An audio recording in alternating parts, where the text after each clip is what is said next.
Hey everyone, let's look at Achieve section 2.2, number 5. We're to evaluate numerically a limit or state that the limit does not exist, and the limit's given down here. So what does it mean numerically? It means you're going to construct a table. Now, in several of the problems in this section, they first start off by giving you a table, and then you fill in that table as part of the problem, and then they just say, well, you do the table on your own paper.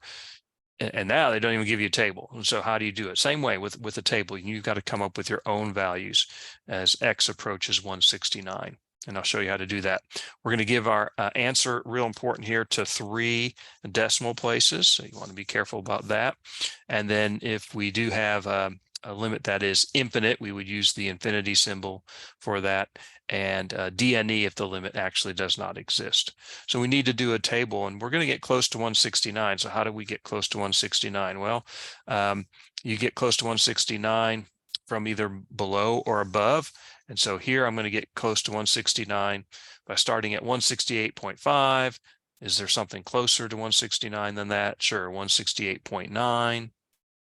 And you don't have to use just these values. I mean, I use these a lot where we end in 9 every time. It seems like you can end in 169.8 or something, right? Just getting closer to 169. Is there something closer to 169 than 168.9? Yeah, 168.99. Again, you can use 168.98. All right. And I notice I just keep getting closer and closer. And then same thing from above. 169.5 is above 169. Can I get closer? Yeah, 169.1. And then 169.01.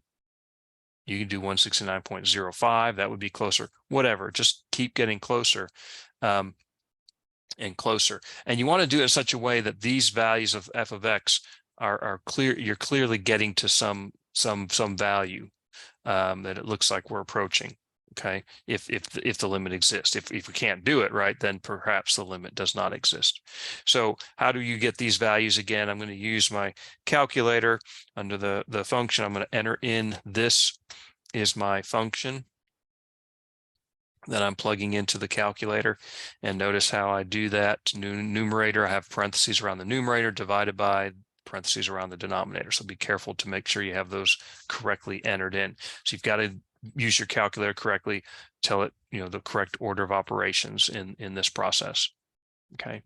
And then again, if I go to table TBL set here, second, hit that button, make sure you're in ask mode for the independent variable, dependent variable, and auto mode, and then go to table, which is second over here, and we get these values. Keep in mind when I enter them in, notice, for instance, it looks like I did 168.5, 168.9, 168.99. Uh-oh, it says 169. I'm supposed to do 168.999. Well, again, if you go over here and highlight that entry, you'll see it's actually correct. So depending on how different calculators have different widths for these that they round off, you have to highlight the number to see what it actually is. Same thing over here. You can see these values. Notice that I've extended out to, looks like 7 decimal places. How do you get that? Well, you highlight the entry here and you see, you get all the decimal places. So I rounded this off, it looks like, to 7 decimal places, and so on. So I can get the 168.9 value here, and so on. Okay, all the way down.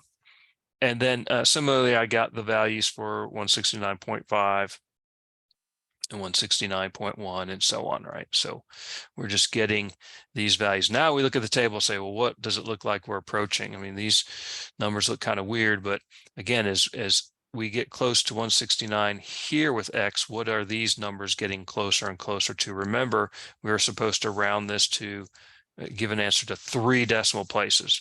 So, even if I kind of truncate off to 3 decimal places, it makes it look a little bit easier, doesn't it? Looks like we're approaching 0.038, right? You could even say, if we wanted to go to more, possibly 0.08384 maybe, but 0.038 certainly seems the case. Same thing here, right? As we're approaching 169 from above, these values appear to be approaching again 0.038. And so that is our estimate for the limit numerically. Okay, hope this helps.